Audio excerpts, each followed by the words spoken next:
జిందాబాద్ CPM జయప్రదం చేయండి CPM రాష్ట్ర మహాసభలను పోదాముండి జనవరి 20 తారీఖు సంగారెడ్డికి జిందాబాద్ సిపిఎం వర్ధిల్లాలి ప్రజా పోరాటాలు.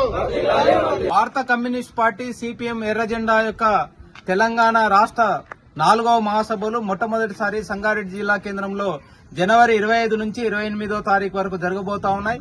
ఈ రాష్ట్ర మహాసభలకు రాష్ట్ర వ్యాప్తంగా ఉన్న సిపిఎం పార్టీ నేతలందరూ కూడా సంగారెడ్డికి వస్తా ఉన్నారు. ఈ రాష్ట్ర మహాసభల్ని విజయవంతం చేయాలని చెప్పేసి సంగారెడ్డి జిల్లా ప్రజానీకానికి విజ్ఞప్తి చేస్తా ఉన్నాం. ఈ రోజు ఈ మహాసభల్ని విజయవంతం చేయడం కోసం సదాశివపేట మండలం ఎల్లారం గ్రామంలో ఇంటింటికి తిరిగి విరాళాలు సేకరించడం అనేది జరుగుతా ఉంది. నిత్యం పేదల కోసం, రైతుల కోసం, కూలీల కోసం, దళిత బలహీన వర్గాల కోసం సిపిఎం పార్టీ అలుపెరుగని పోరాటాలు ఈ జిల్లాలో నిర్వహిస్తా ఉంది. ఇప్పటికే అనేక మంది ప్రజలు, దాతలు మొత్తం కూడా ఈ మహాసభల విజయవంతం కోసం సహాయ సహకారాలను అందిస్తా ఉన్నారు. రైతులు, కూలీలు కూడా ఈ గ్రామంలో కూడా అపూర్వమైన స్పందన ఇస్తా ఉన్నారు.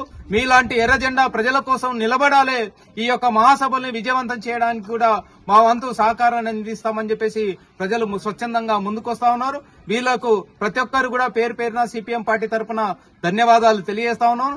ఈ ప్రాంతంలో సదాశివపేట ప్రాంతంలో కూడా ప్రజలు ఎదుర్కొంటున్న ప్రధానమైన సమస్యలు ఏవైతున్నాయో వాటిని పరిష్కరించడం కోసం సిపిఎం పార్టీ ఆహర్నిశలు పనిచేస్తా ఉంది. ఈరోజు పక్కనే సింగూరు ఉన్నది. మన సుక్క నీళ్లు ఈరోజు సదాశివపేట మండలానికి వస్తలేదు. ఈ రోజు నీళ్లు లేక పత్తి పంట వేసుకుంటూ అనేక మంది కౌలు రైతులు ఆత్మహత్యలు చేసుకుంటున్న పరిస్థితి వస్తా ఉంది.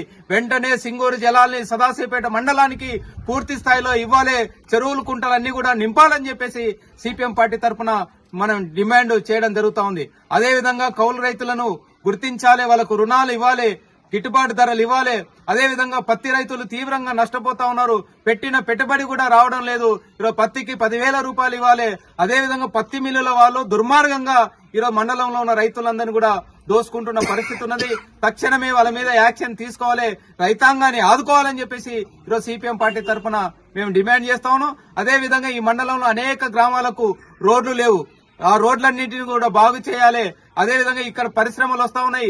స్థానికంగా ఉన్న యువతకు, మహిళలకు మాత్రం ఉపాధి ఇవ్వకుండా ఎక్కడి నుంచో వలస కార్మికులను తీసుకొచ్చి భయంకరమైన దోపిడీ జరుగుతా ఉంది. తక్షణమే స్థానికులకు ఉపాధి కల్పించాలి.